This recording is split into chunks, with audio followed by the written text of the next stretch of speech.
Nama saya Puji Ridarianti, selaku guru bidang studi kimia di SMA Negeri 2 Ujung Batu, sekaligus sebagai mahasiswa PPG dalam jabatan di LPTK Universitas Sriwijaya. Dengan nomor peserta 201502641787. Nomor induk mahasiswa 06264882326008. Pada hari ini, Selasa 5 Maret 2024, akan melaksanakan uji kinerja UKM PPG periode 2 tahun 2024. Terima kasih. Assalamualaikum warahmatullahi wabarakatuh.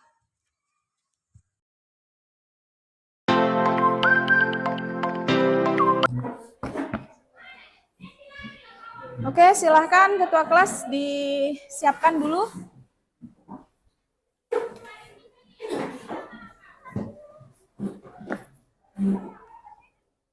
Siap, bro. Sebelum belajar, kita berdoa menurut agama dan kita masing-masing. Doa mulai.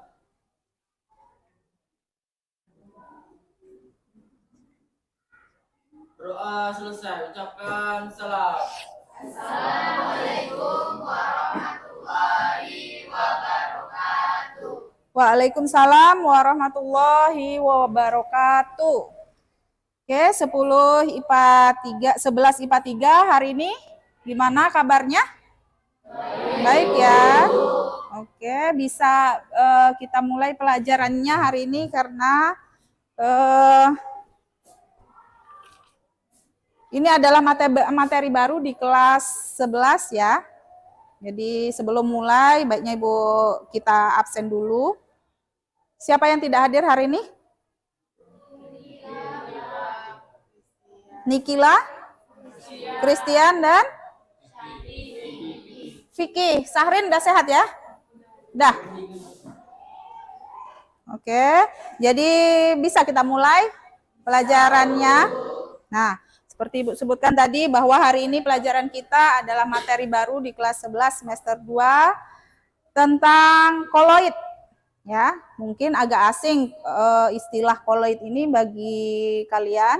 Tapi pada dasarnya untuk koloid itu bukan sesuatu yang baru, hanya istilahnya saja. Ini adalah materi bagian dari campuran. Sebelumnya mungkin kalian sudah belajar apa itu campuran.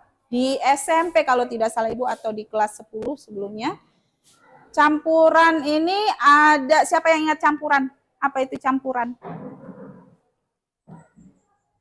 Dulu kita belajar ada unsur, senyawa, campuran. Kalau campuran itu sebaiknya seharusnya dia lebih dari satu komponen ya.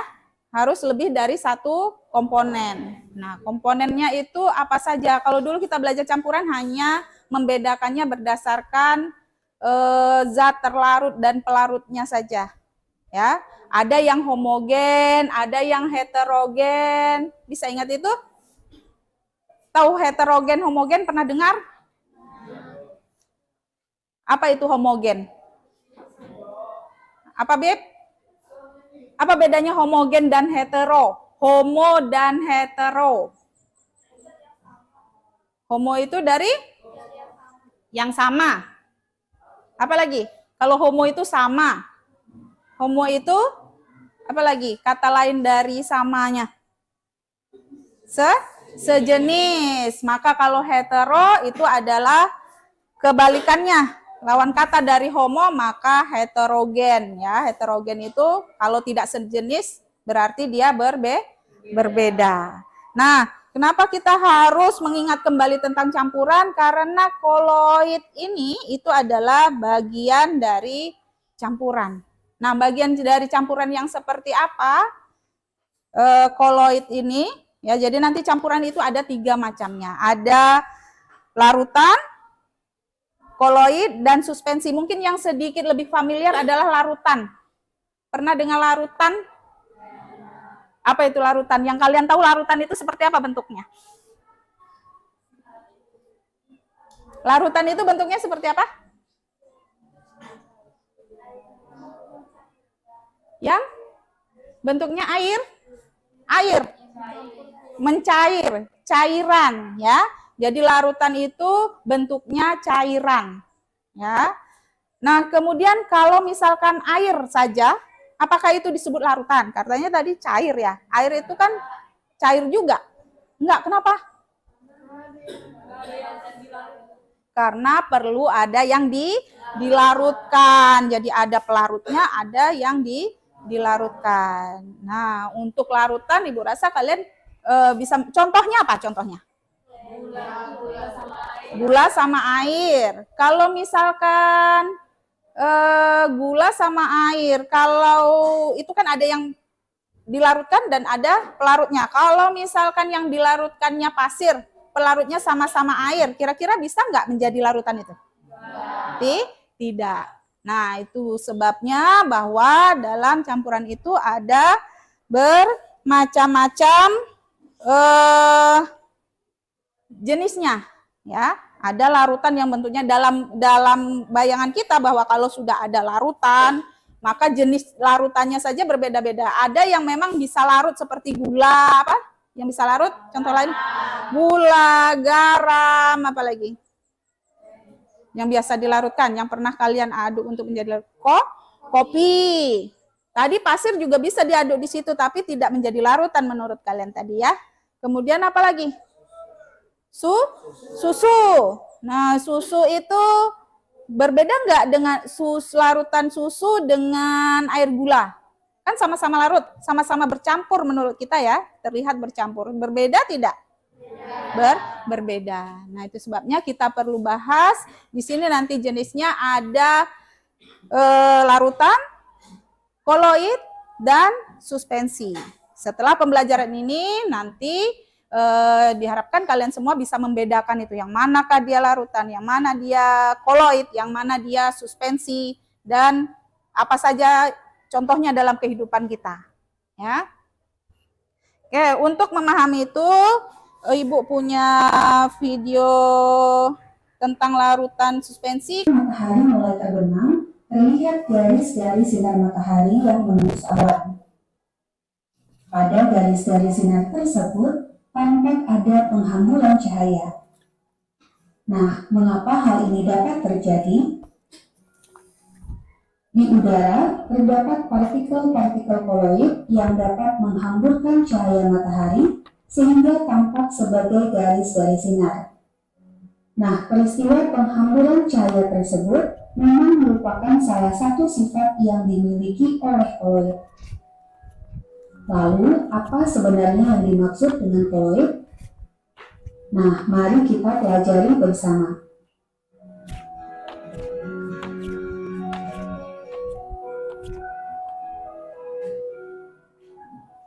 Pada jenjang sebelumnya, teman-teman tentunya sudah mempelajari jenis-jenis campuran yang dibagi menjadi campuran homogen dan heterogen.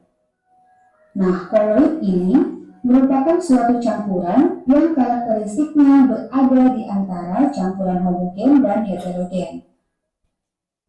Supaya dapat lebih dipahami, mari kita perhatikan ilustrasi dari beberapa campuran berikut ini. Campuran yang pertama adalah campuran antara gula dan air. Nah, apabila kita mencampurkan gula dan air, ternyata gula akan larut dan kita memperoleh larutan gula yang bening. Di dalam larutan tersebut, zat terlarutnya, yaitu gula, tersebar dalam bentuk partikel yang sangat kecil, sehingga kita tidak dapat lagi membedakan dari mediumnya, walaupun menggunakan mikroskop ultra. Hal ini berarti bahwa campuran ini merupakan sistem satu fasa atau campuran homogen. Campuran yang kedua adalah campuran antara air dan terigu. Nah, jika kita mencampurkan keduanya, ternyata terigu tidak larut, di mana walaupun campuran ini diaduk, lambat laun terigu akan memisah atau mengendap.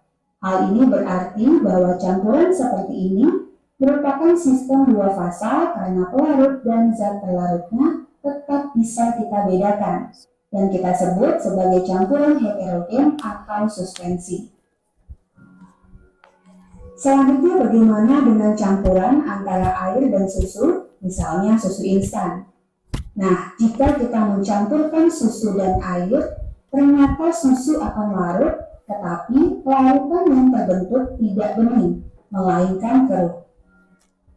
Kemudian, jika kita diamkan, campuran yang terbentuk tidak memisah. Nah, Oke, cukup jelas videonya ya. Membahas tentang perbedaan yang mana itu koloid, yang mana larutan, dan yang mana suspensi. Dari video yang kita simak bersama tadi, kira-kira ada yang mau ditanyakan tidak? Sudah paham apa itu yang mana larutan, koloid, suspensi? Sudah paham bedainnya? Atau contohnya saja dulu. Contoh dari larutan tadi apa? Air gula, air garam, air apa lagi? Apa, Randy? Spiritus. Spiritus. Tahu spiritus? Tahu ya. Yang untuk apa? Oh iya. Kemudian itu tadi contoh dari larutan. Yang kedua apa tadi namanya? Koloid. Apa saja contohnya? Susu, santan, jelly, mentega. Apa? Mayones. Oh ya, mayones ya. Sejenis saus ya, saus mayones. Kemudian yang terakhir ada suspensi. Apa saja contohnya? Air campur pasir. Nah, itu tadi air campur pasir, air campur kopi, kemudian air campur minyak. Bagaimana kalau air campur minyak biasanya keadaannya? Tidak menyatu. Air campur minyak ya, air campur pasir tadi contohnya juga tidak menyatu. Jadi dari ketiga contoh dalam masing-masing kasus, larutan, koloid, dan suspensi, kira-kira terbayang nggak perbedaannya itu apa saja? Dari tampilannya beda nggak? Misalkan kalian bayangkan sekarang larutan gula itu ya. Larutan gula dengan susu, dengan pasir tadi. Berbeda tidak itu? Kira-kira apa yang paling menonjol perbedaannya? Warnanya? Jernih. Mungkin kejernihannya ya. Air gula jernih. Kemudian kalau susu tadi keruh. Ya. Kemudian kalau pasir tidak bisa menyatu. Bukan tidak bisa dibedakan, malah justru lebih mudah dibedakan. Ya, tapi tidak menyatu dan terlihat sekali perbedaannya gitu ya. Nah, oke, kalau kita sudah bisa memahami yang mana itu koloid, yang mana larutan, dan juga suspensi, maka kita bisa mendiskusikan perbedaan lain yang lebih spesifik. Silahkan, Ibu ada ini lembar kerja ya, dan ini dilakukan per kelompok. Ibu membagi kelompoknya, 3 kelompok kimia saja, yang sudah ada, kelompok kita yang sudah ada. Jadi masing-masing kelompok nanti akan menganalisa satu kasus. Ya, kelompok 1 misalkan hanya mengidentifikasi atau membahas tentang larutan saja. Contohnya tadi air gula, air garam, banyak contoh lain ya, seperti sirup juga ya. Nah, kelompok 2 juga membahas satu kasus saja di koloid, kelompok 3 begitu. Kemudian kalian kerjakan LKPD sesuai petunjuknya, silahkan berkumpul dengan kelompoknya masing-masing dengan tertib ya. Langsung mulai saja dikerjakan. Waktunya 10 menit saja. Nanti tugas berikutnya kalian presentasikan hasil dari diskusinya. Oke.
Warahmatullahi wabarakatuh. Waalaikumsalam warahmatullahi wabarakatuh. Di sini kami dari kelompok 3 akan membahas materi yang kami dapat, yaitu tentang suspensi. Saya Syekina Nurzahra sebagai moderator. Saya Dewi Saputri sebagai pembaca. Saya Bella Senesi sebagai penulis. Saya Alvin sebagai penjawab. Saya Habib sebagai penjawab. Saya Muhammad Farudi sebagai penjawab. Baik, kami akan menjelaskan hasil presentasi kami tentang kasus suspensi yang akan dibacakan oleh Jenny Saputri.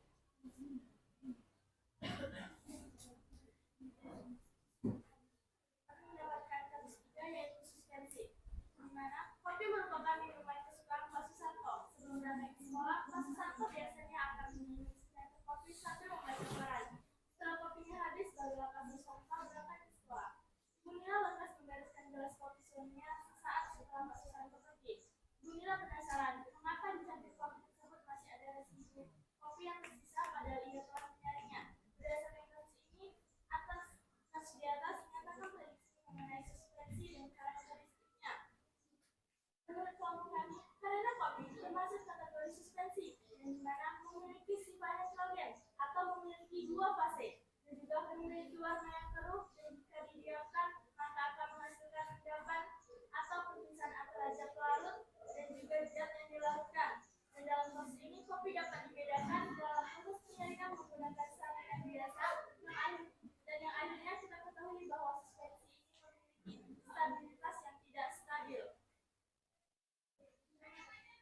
Baiklah, mungkin itu hasil presentasi kami. Sekarang kami akan membuka sesi tanya jawab. Bagi kelompok 1 dan 2 kami persilakan untuk memberikan pertanyaan. Oke, silakan ya pertanyaannya.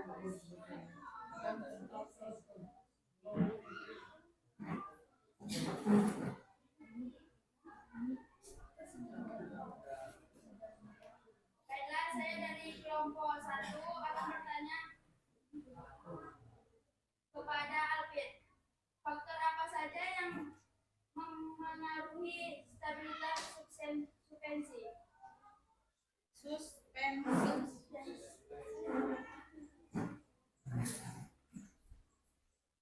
Saya Putri Putiana dari kelompok 2. Saya bertanya, apa saja yang menjadi hambatan dalam pembuatan suspensi? Baiklah, terima kasih atas pertanyaan-pertanyaan yang telah diberikan kepada kami. Berikan kami sedikit waktu untuk mencari jawaban dari pertanyaan tersebut.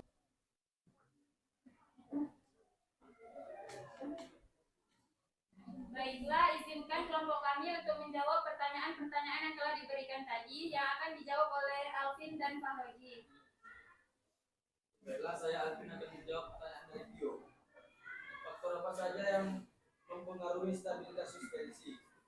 Ada beberapa faktor, yaitu adalah ukuran partikel, kekentalan atau viskositas atau jumlah partikel atau konsentrasi, dan sifat atau muatan suspensi. Baik, saya Dari Bio, apakah sudah puas? baik, saya merasa puas atas jawabannya.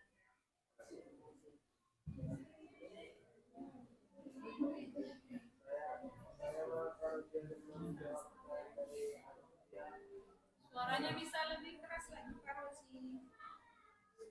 Saya Muhammad Farudi akan menjawab pertanyaan dari Agus Priya, mengapa larutan kalori dapat menghasilkan cahaya? Hal itu terjadi karena partikel-partikel polaris mempunyai partikel yang relatif besar dapat menghasilkan sinar tersebut. Sebaliknya pada larutan sejati partikelnya relatif kecil sehingga hemburan yang terjadi hanya sedikit dan sangat mudah. Apakah sudah puas Agus Priya? Mungkin itu saja hasil presentasi dari kelompok kami. Terima kasih atas Terima kasih. Baiklah, kami akan mempresentasikan hasil diskusi kami, yaitu tentang koloid yang akan dibacakan oleh Dini dan Wulan sebagai penulis, dan Randy sebagai penjawab.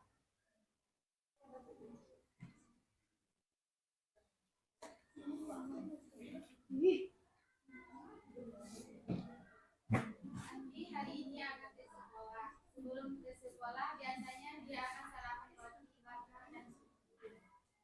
Sarapannya telah disiapkan oleh ibu Andi di meja makan. Sesaat setelah meminum susu kesukaannya, Andi lekas ke dalam cermin untuk merapikan pakaiannya sebelum berangkat ke sekolah. Andi terkejut karena dia melihat ada kumis putih di atas mulutnya. Setelah dia mengecek, ternyata itu adalah susu yang dia minum tadi. Berdasarkan kasus di atas, nyatakan petunjuk dengan mengenai proyek dan karakteristiknya. Dalam kasus yang dialami Andi, mengapa ada putih-putih di kumisnya setelah dia minum susu? Putih-putih yang ada di kumisnya Andi merupakan sisa susu yang tidak terlarut, terangkan yang biasa kita sebut endapan, dan warna putih-putih ini karena sifat koloid yaitu keruh memiliki dua fase. Contoh lain dari koloid tepung kanji.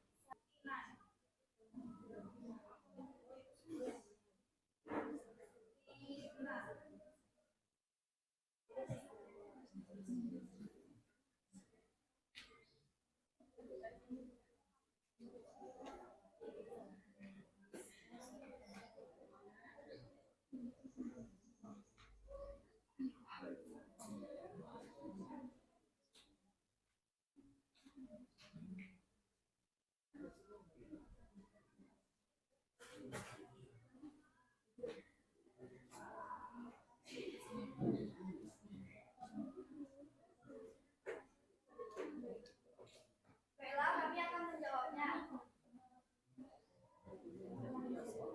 Baiklah, Randy akan menjawab tadi.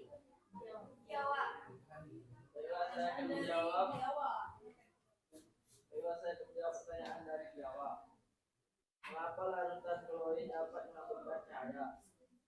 Hal itu terjadi karena partikel-partikel klorin mempunyai partikel-partikel yang relatif besar dan dapat menghamburkan sinar tersebut. Sebaliknya, pada larutan sejati partikel-partikelnya relatif kecil sehingga hamburannya menjadi hanya sedikit dan sangat sulit diamati. Baik, jelas. Saya akan menjawab pertanyaan dari Tina. Menjelaskan manfaat koloid bagi manusia. Koloid sangat bermanfaat untuk menghasilkan sabun atau deterjen. Dalam industri makanan, koloid bermanfaat untuk membuat kecap, susu, mayones, mentega, dan saus. Dalam dunia kesehatan, koloid bisa digunakan untuk mengidentifikasi DNA atau proses cuci darah. Apakah ada teman-teman? Baiklah, itu saja yang bisa kami presentasikan. Lebih dan kurang kami minta maaf. Assalamualaikum warahmatullahi wabarakatuh.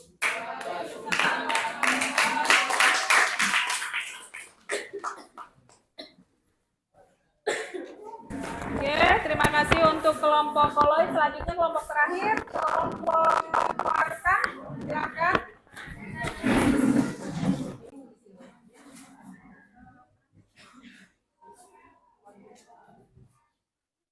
Halo, selamat siang semua. Kami dari kelompok Arkan mau menampilkan diri kami. Jadi saya mengenalkan anggota saya. Ini Rani, di atas sebagai pembaca, dan di samping Rani ada Cisco sebagai penulis. Di samping Cisco ada Fadila sebagai penjawab, dan di samping Fadila ada Shalin sebagai penjawab.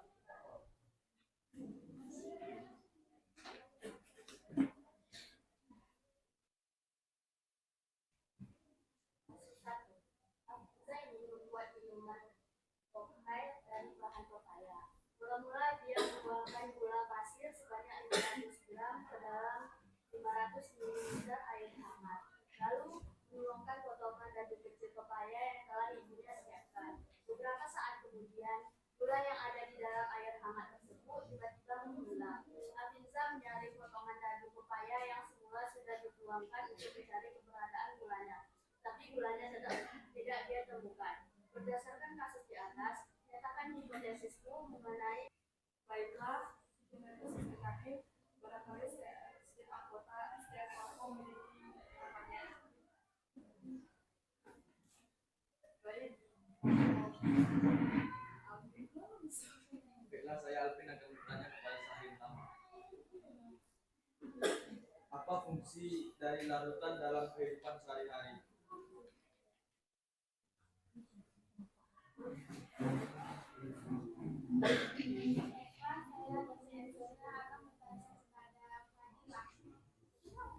Apa hubungan antara pelarut dan zat terlarut dalam suatu larutan? Baiklah, berikan kalian waktu untuk menjawab pertanyaan dari setiap kelompok.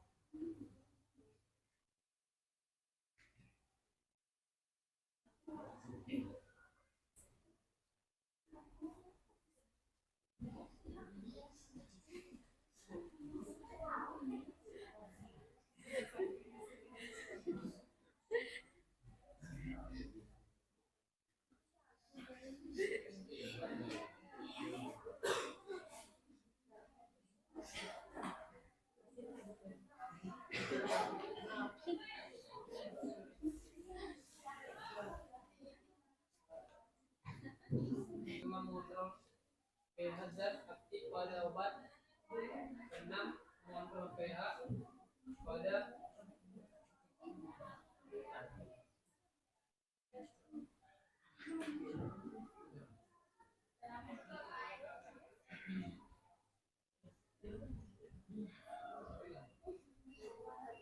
Udah puas, udah.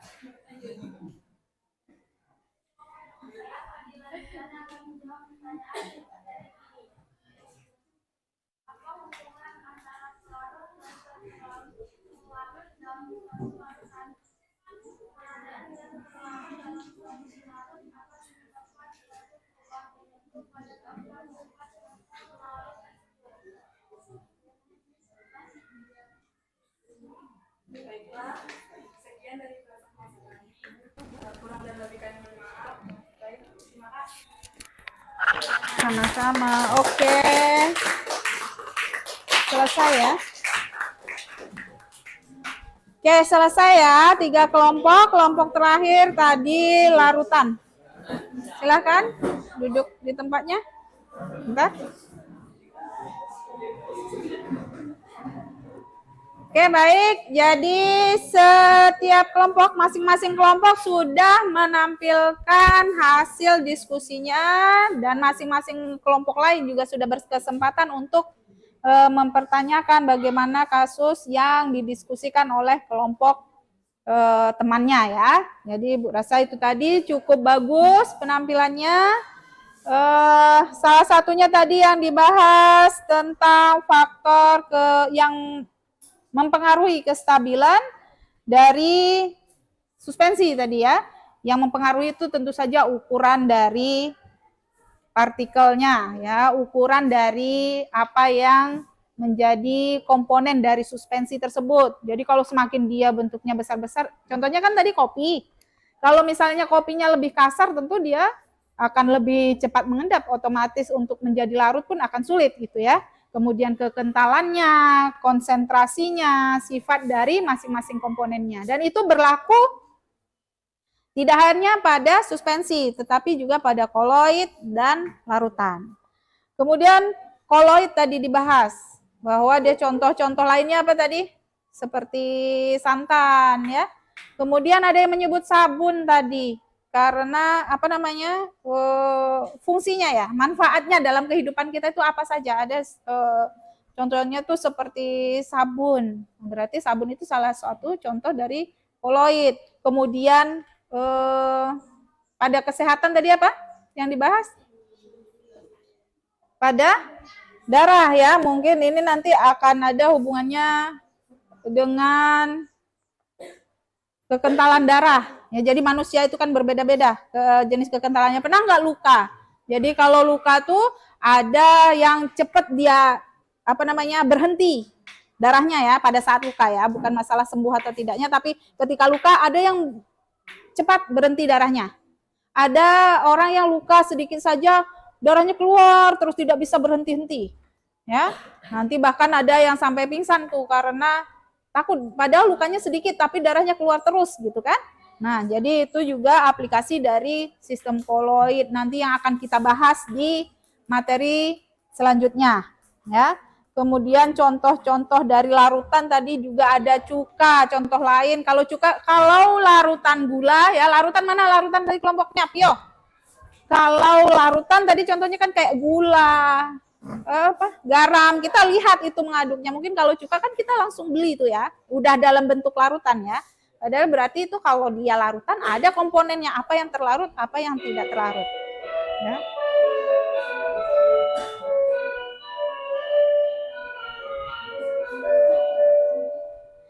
Jadi kalau dia dalam bentuk larutan yang sudah jadi, tunggu tampilnya.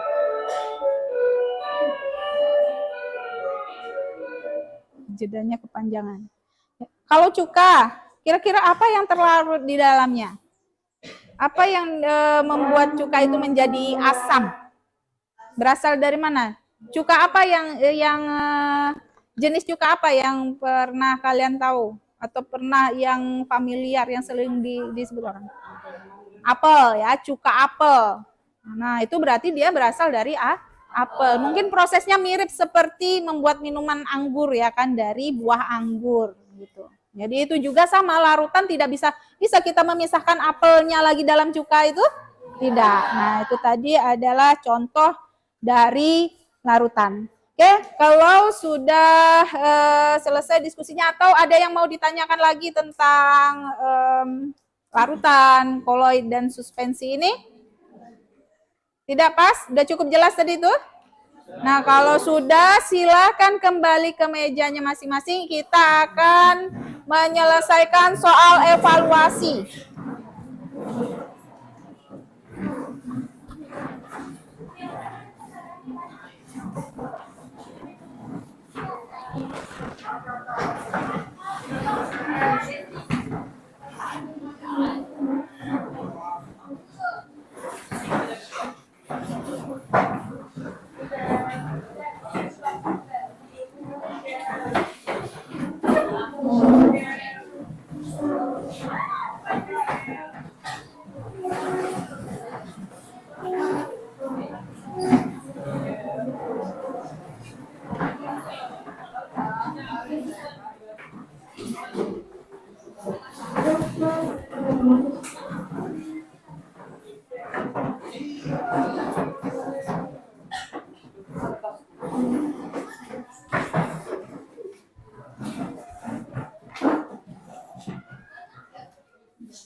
Sudah?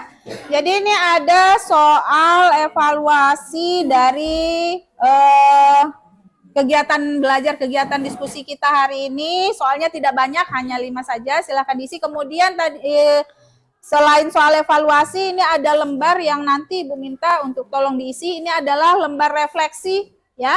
Lembar refleksi ini nanti kalian isi dengan refleksi terhadap pelajaran kita hari ini.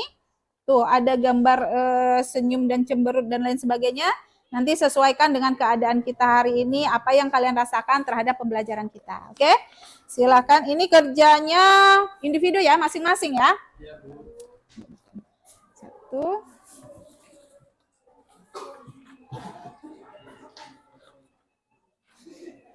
Lima. Oh, pindah siapa? Dua.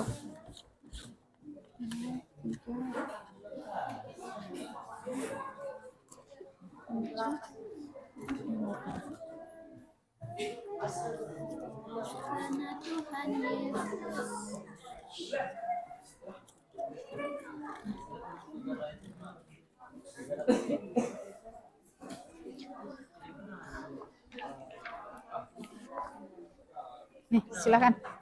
Jangan lupa diisi namanya ya. Nama kelasnya. Ya. Silakan dikerjakan, soalnya objektif saja. Jadi waktunya tidak lama karena jamnya udah mau selesai, mau habis waktu kita. 5 soal, 5 menit cukup itu? Ya. Cukup banget. Lebih? Jangan lupa dibuat identitasnya, namanya.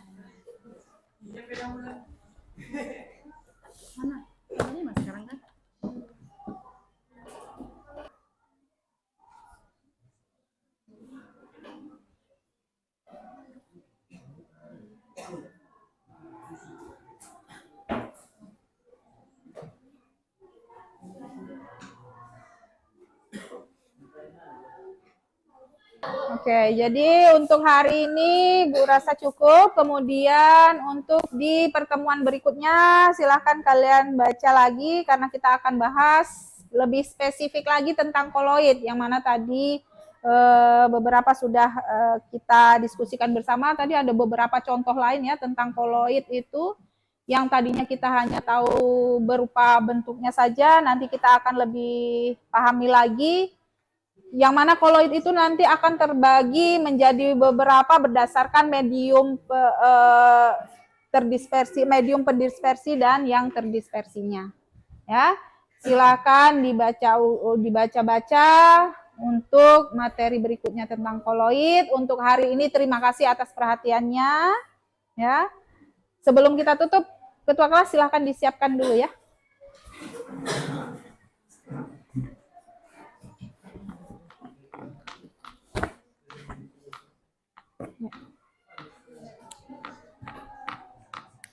Siap gerak. Setelah belajar, mari kita berdoa menurut agama dan keyakinan kita masing-masing. Berdoa mulai.